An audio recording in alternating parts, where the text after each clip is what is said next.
Hello दोस्तों, कैसे हैं आप सब। राम जी की पाठशाला में आपका बहुत बहुत स्वागत है। उम्मीद करता हूं आप सब अच्छे होंगे और आपकी तैयारी बहुत ही बढ़िया ढंग से चल रही होगी।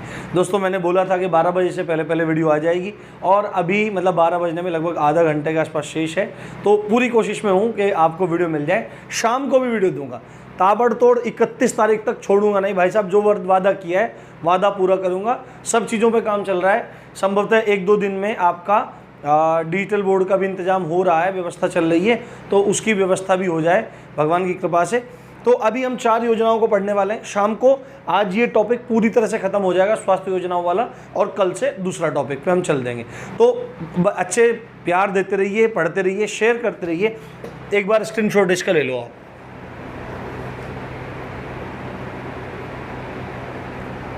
ठीक है, जो चीज़ ज़रूरी है केवल वही मैं आपको पढ़ा रहा हूँ। आज सबसे पहले पढ़ेंगे मिशन इंद्रधनुष, फिर राष्ट्रीय पोषण अभियान, उसके बाद है हमारा प्रधानमंत्री मातृ वंदना योजना, और उसके बाद है जननी सुरक्षा योजना। सारे के सारे बहुत इंपॉर्टेंट योजनाएं हैं। इन योजनाओं को आपको ध्यान में रखना बहुत ज़्यादा ज़रूरी है। आप सब ने मिशन इंद्रधनुष का नाम तो बहुत सुना होगा, पर आपको इसके बारे में कुछ ज़्यादा पता नहीं होगा। कुछ लोग अवेयर होंगे तो उसके बारे में जानकारी होगी, खासकर अगर बच्चे आपके होंगे, शादीशुदा होंगे, बालक बच्चे होंगे, तो इसके बारे में विशेष जानकारी आपको होगी। आप सबको पता है कि जब बच्चा पैदा होता है तो फिर उसका टीकाकरण शुरू होता है। पहले महीने होता है, फिर तीसरे महीने होता है, फिर छठे महीने होता है, और उसके बाद नौवें महीने में होता है। इस तरह से अलग अलग समय होता है और 16 साल तक टीकाकरण चलता है। 16 साल तक, ठीक है। तो 16 साल तक लगभग सभी लोग कराते नहीं हैं। तो मिशन इंद्रधनुष एक ऐसी ही योजना है, एक ऐसा ही प्रोग्राम है जिसमें एक टीकाकरण को बृहद स्तर प्रदान करना इसका उद्देश्य है। मिशन इंद्रधनुष सन 2014 में लॉन्च किया गया, और इसको लॉन्च करने वाला यदि कोई मंत्रालय था तो आपको पता है कि स्वास्थ्य योजनाएं चल रही हैं। तो सारी योजनाएं अधिकतर कौन लागू करने वाला है? केंद्रीय स्वास्थ्य एवं परिवार कल्याण मंत्रालय। स्वास्थ्य एवं परिवार कल्याण मंत्रालय के द्वारा ये मिशन इंद्रधनुष शुरू किया गया, और उद्देश्य क्या था? उद्देश्य था सभी बच्चों का टीकाकरण सुनिश्चित करना। सभी बच्चों का, भारत में जितने भी बच्चे हैं उन सभी बच्चों का टीकाकरण सुनिश्चित हो सके, उनको टीकाकरण हो सके। टीकाकरण का मतलब ये वाला टीका नहीं जो मैंने लगाया या एक अलग तरह का कि सबको पकड़ा आ जाओ आइले टीकाकरण इंद्रधनुष 7 रंगों से, ऐसा नहीं है। क्या है? वैक्सीनेशन। उनका सबका वैक्सीनेशन सुनिश्चित किया जा सके, इसके लिए मिशन इंद्रधनुष को लागू किया गया था। अब नाम इंद्रधनुष ही क्यों रखा गया? नाम इंद्रधनुष ही क्यों रखा गया? कुछ और नाम क्यों नहीं रखा गया? तो आप देखो, जैसे इंद्रधनुष होता है, जो रेनबो होता है, ऐसे बरसात के बाद दिखाई देता है, उसमें 7 रंग होते हैं। कितने रंग होते हैं? 7 रंग होते हैं। बताने की आवश्यकता नहीं है, आपको सब इतनी बात पता होगी। और जो वो 7 रंग हैं इंद्रधनुष के, उन 7 रंगों को मिशन इंद्रधनुष में 7 बीमारियों के रूप में देखा गया है। यानी कि जो मिशन इंद्रधनुष है, इसमें जो टीकाकरण किया जाएगा, इंद्रधनुष में 7 रंग होते हैं, तो मिशन इंद्रधनुष में 7 बीमारियों को ध्यान में रखते हुए टीकाकरण को, सभी बच्चों के टीकाकरण को सुनिश्चित करने के लिए किया गया है। आपसे पूछ सकता है कि मिशन इंद्रधनुष ही क्यों रखा गया है? क्योंकि इंद्रधनुष में 7 रंग होते हैं, इसलिए मिशन इंद्रधनुष में 7 बीमारियों के टीकाकरण के लिए प्रावधान किए गए हैं। और ये भी पूछ सकता है वो बीमारियां कौन कौन सी हैं। तो सबसे पहले इन 7 बीमारियों में है तपेदिक। देखो, अब आपको लगेगा तपेदिक बहुत सारे लोग जानते नहीं होंगे। तपेदिक कह लो, टीबी कह लो, ट्यूबरकुलोसिस कह लो, क्षय रोग कह लो, यक्षमा कह लो, ये सब टीबी ही है। क्या है? ये सब टीबी ही है, ये आपको ध्यान रखना है। उसके बाद है पोलियो, दूसरा रोग है पोलियो बीमारी। तीसरा रोग है हेपेटाइटिस बी। चौथा है टिटनेस। 5वां है खसरा। 6ठा है डिप्थीरिया, और 7वां है काली खांसी। काली खांसी को इंग्लिश में पर्ट्यूसिस कहते हैं। कुकुर खांसी, कुत्ते की तरह खांसता है आदमी, बहुत बुरी तरह से खांसता रहता है, ऐसे पूरी तरह लगा रहता है, और मुंह में से उसके बलगम निकलता रहता है। बड़ी भयंकर स्थिति है। कई बार तो मृत्यु तक भी हो जाती है बच्चों की, इसमें लोगों की मृत्यु तक हो जाती है। तो मिशन इंद्रधनुष है, ये ब्रीफ में आपको मैंने बताया। उसके बाद एक हमारा है राष्ट्रीय पोषण अभियान। कल हमने पढ़ा था राष्ट्रीय किशोर पोषण अभियान, ये उससे भिन्न है। उसमें किशोरों के बारे में बात थी, 10 से 19 साल तक के बच्चों के बारे में बात थी कि उनकी सभी तरह की जांच की जाए। उनका मानसिक स्वास्थ्य, उनका यौन स्वास्थ्य, उनकी प्रजनन क्षमता, उनका शारीरिक स्वास्थ्य, उनकी नशाखोरी तो नहीं कर रहे हैं, उनको गैर संक्रामक कोई रोग तो नहीं है, ये सब चीज़ें देखने के लिए 10 से 19 साल तक के बच्चों के लिए, किशोरों के लिए प्रोग्राम था। ये है राष्ट्रीय पोषण अभियान, यानी कि इसमें पोषण संबंधी काम करना है। और आपको पता है कि जब आदमी को पोषण नहीं मिलता तो वह किस चीज़ का शिकार हो जाता है, वो शिकार हो जाता है कुपोषण का, जिसको मेल न्यूट्रिशन इंग्लिश में कहा जाता है। राष्ट्रीय पोषण अभियान सन 2017 में सरकार के द्वारा लागू किया गया और इस अभियान को चलाने वाली अथॉरिटी मिनिस्ट्री कौन सी थी, ऑथराइज्ड मिनिस्ट्री कौन सी थी, किसने लॉन्च किया, तो महिला एवं बाल विकास मंत्रालय है ना, महिला एवं बाल विकास मंत्रालय के द्वारा यह योजना लागू की गई। उद्देश्य क्या था कि कुपोषण को समाप्त करना, ठीक है, कुपोषण को समाप्त करना। आपको पता होगा कि कुपोषण के खिलाफ जो अभियान चल रहा था उसके पहले ब्रांड एम्बेसडर थे आमिर खान, परंतु उनकी कुछ सरकार विरोधी या राजनीतिक विरोधी जो भी कुछ उसमें मैटर रहा हो, कुछ नहीं, हम शिक्षक हैं, हमको सब चीज़ों से अलग हटके सब चीज़ें बात करनी चाहिए। जाति धर्म प्रथा ये सब चीज़ों से अलग हटके, हम विद्यार्थी हैं और मैं भी विद्यार्थी हूँ, ठीक है। शिक्षक भी आजीवन विद्यार्थी ही बना रहता है, बस बच्चों की निगाह में वह शिक्षक होता है और बच्चे उसका सम्मान करते हैं। तो उसमें थोड़ा सा मैटर हो गया था तो उसको हटा दिया गया था, आमिर खान को हटा दिया गया था। उसके बाद फिर आगे ये प्रोग्राम चला। तो कुपोषण को समाप्त करना इसका मुख्य उद्देश्य था। और आपको एक बात पता है कि महिलाओं में एक समस्या बहुत ज़्यादा होती है और स्पेशली वो समस्या होती है गर्भकाल के दौरान। ड्यूरिंग प्रेगनेंसी महिलाएं एक रोग से पीड़ित हो जाती हैं जिसका नाम है एनीमिया, और एनीमिया को हिंदी में कहते हैं रक्ताल्पता, रक्त अल्पता, रक्त की कमी हो जाना, रक्त की कमी हो जाना। अब रक्त की कमी हो जाने का मतलब ये नहीं कि ब्लड कम हो जाएगा, एक्चुअली में रक्ताल्पता की जब बात आती है तो आयरन की कमी हो जाती है बॉडी में। और आयरन की कमी क्यों, आयरन की कमी किससे क्या होता है कि जो हमारा हीमोग्लोबिन होता है वो आयरन से, हीम का मतलब ही है आयरन, हीम का जो मतलब है वो आयरन ही है। तो हम आयरन का जब इंटेक करते हैं तो उससे जब ग्लोब्यूलिन प्रोटीन मिल जाती है, हीम आयरन हो गया, ठीक है, उसके साथ में जब ग्लोब्यूलिन प्रोटीन मिल जाती है तो हीमोग्लोबिन बन जाता है। और हीमोग्लोबिन किसके अंदर भरा रहता है, वो भरा रहता है आरबीसी के अंदर।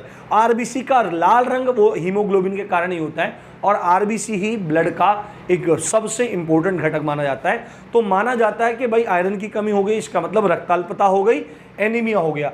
गर्भावस्था के दौरान ये समस्या बहुत रहती है क्योंकि बच्चा भी पल रहा होता है, बच्चे को भी ब्लड चाहिए होता है, आयरन चाहिए होता है।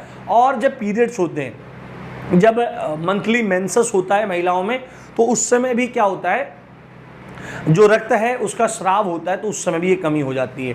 तो महिलाओं में जो एनीमिया रोग हो जाता है इसको समाप्त करना और भारत में कुपोषण को पूरी तरह समाप्त करना राष्ट्रीय पोषण अभियान का एक प्रमुख उद्देश्य है, ये आपको ध्यान रखना है। अगली योजना जो हमारी है वह है प्रधानमंत्री मातृ वंदना योजना। देखो मेरा स्वभाव क्या है, मेरा स्वभाव है कि मैं कक्षा के बीच में कोई भी चीज़ पसंद नहीं करता हूँ, ठीक है, कंटेंट के बीच में मुझे बिल्कुल बकवास नहीं चाहिए, ये मेरा नियम है और मैं आगे तक भी इस चीज़ को फॉलो करूँगा। अगर कभी कुछ आवश्यक बीच में होगा तो ही बोलता हूँ, आप लोगों ने देखा भी होगा, इसीलिए वीडियो शॉर्ट रहती हैं और ब्रह्मास्त्र एवं रामबाण उनका कह सकते हैं, ठीक है। देखिए प्रधानमंत्री मातृ वंदना योजना सन 2017 में लागू की गई थी। नाम ही क्या है, मातृ वंदना, यानी कि जो माताएं हैं, जो माता बनने वाली हैं, जो गर्भवती महिलाएं हैं, उन महिलाओं की जो वंदना करने वाली योजना है। वंदना कैसे होगी, अब ऐसे तो नहीं होगा कि भाई जितनी भी गर्भवती माताएं हैं उन माताओं को गांव-गांव के स्तर पर खड़ा किया जाएगा और उनकी वंदना की जाएगी, आरती उतारी जाएगी, ऐसा तो कुछ नहीं होगा।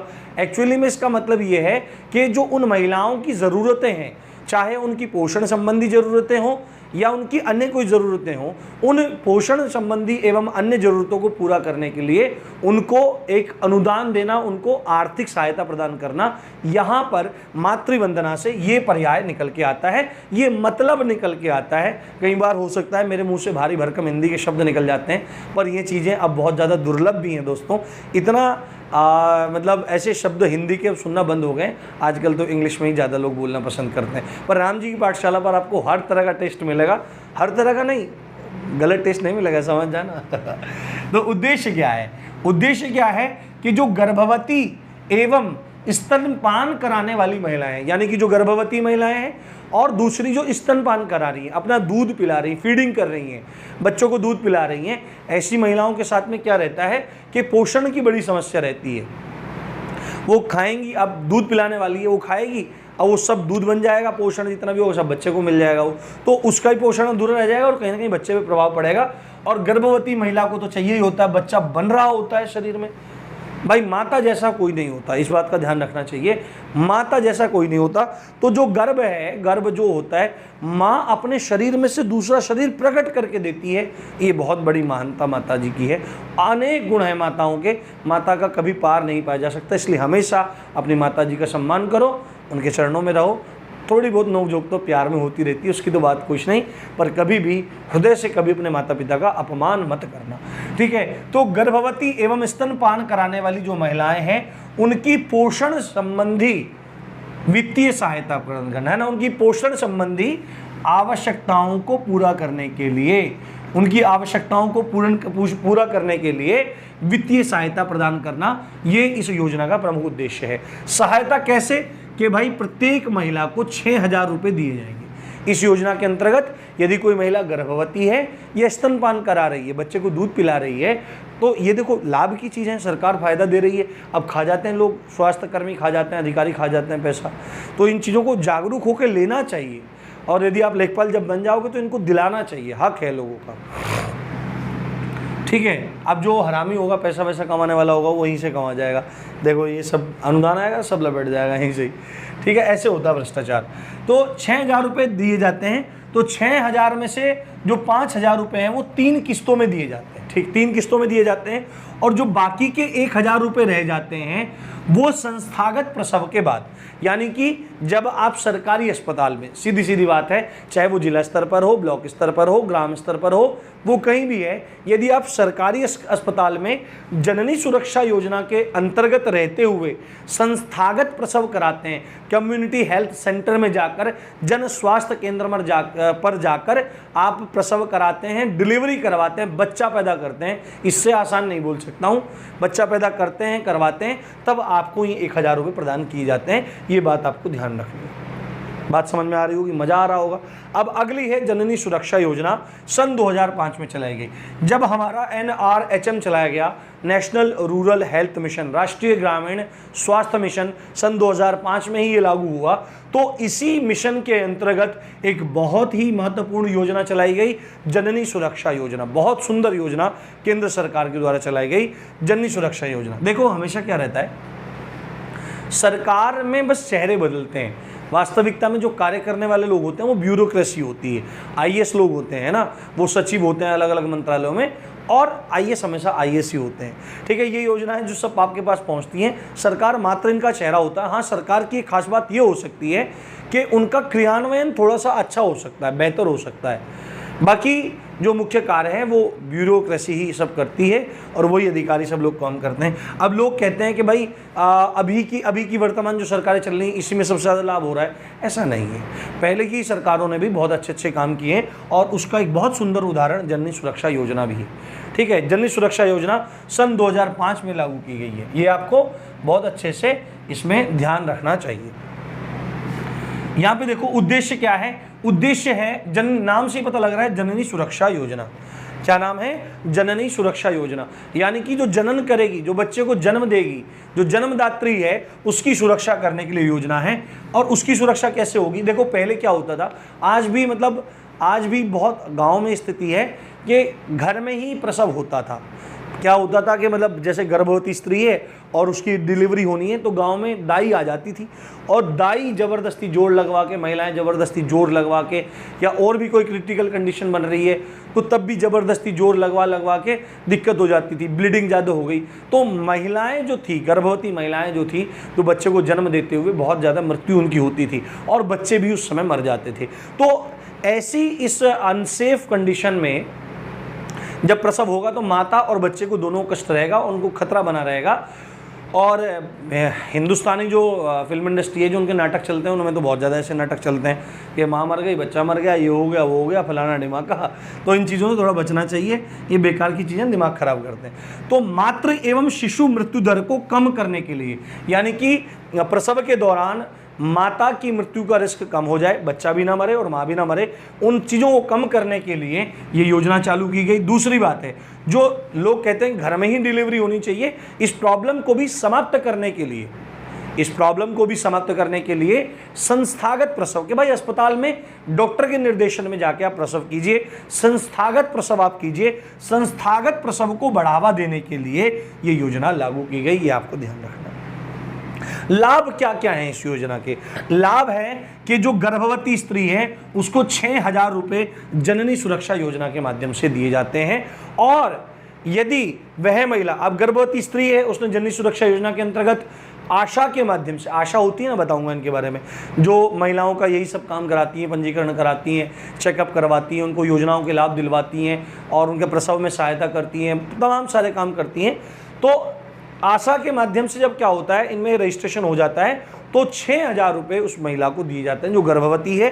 और यदि वह गर्भवती स्त्री संस्थागत प्रसव कराती है, यानी सरकारी अस्पताल में जाकर के प्रसव कराती है, डिलीवरी करवाती है, तो 1,400 रुपये उस महिला को दिए जाते हैं। इसमें एक प्रावधान और भी है, वो प्रावधान ये है कि यदि महिला जननी सुरक्षा योजना के अंतर्गत पंजीकृत है और वह संस्था में जाकर प्रसव नहीं करवा पा रही है, शर्म मान रही है या कोई अन्य कारण है, या घर में प्रसव करना ज़्यादा उसको बेहतर लग रहा है, वहाँ पे ज़्यादा कंफर्टेबल फील कर रही है, तो अगर सरकारी अस्पताल में प्रसव करवाएगी, डिलीवरी करवाएगी तो 1,400 मिलेंगे, और अगर घर में करवाएगी तो 500 रुपये मिलेंगे। कोई भी नहीं बताता, सब खा जाते हैं लोग, पैसा सब खा जाते हैं, ठीक है, पता नहीं क्या क्या योजना लगा के रखते हैं, सब पैसा लपेट जाते हैं। अब ये जो योजना है, इस योजना की जो रीढ़ है वो आशा नाम से एक पद है, वो कार्यकर्ता है। कार्यकर्ता है, कार्यकर्त्री कह सकते हैं आप, ठीक है। एक महिला होती है, आशा होती है।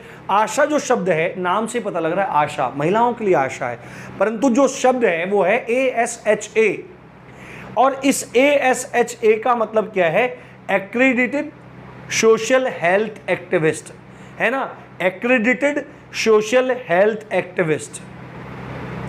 एक्रेडिटेड का मतलब होता है मान्यता प्राप्त, है ना, प्राधिकृत, ऑथोराइज्ड, ऑथोरिटी है उसके पास, वो सरकार के द्वारा मान्यता प्राप्त है इन सब कामों को करवाने के लिए, ठीक है। एक्रेडिटेड, एक्रेडिट, क्रेडिट है ना, क्रेडिट है ना, क्रेडिट के भाई वो एक्रेडिटेड है, तो मान्यता प्राप्त सोशल, सामाजिक, हेल्थ, स्वास्थ्य और एक्टिविस्ट कार्यकर्ता। तो एक सामाजिक कार्यकर्ता है, सामाजिक स्वास्थ्य कार्यकर्ता है, मान्यता प्राप्त कौन? आशा। तो उनको सबको ये जागरूकता अभियान फैलाना वगैरह सब चीज़ें हैं। तो उम्मीद करता हूँ कि आपको वीडियो बहुत अच्छी लगी होगी। शाम को फिर वीडियो डालूंगा, अच्छे से करेंगे भाई, लाइक ज़रूर करो और सब्सक्राइब जरूर करना, ठीक है, और शेयर ज़रूर करना, क्योंकि बहुत मेहनत लगती है। राम जी की पाठशाला आपके साथ हमेशा है और हमेशा खड़ा रहेगा। बस आपके प्यार का अभिलाषी हूँ।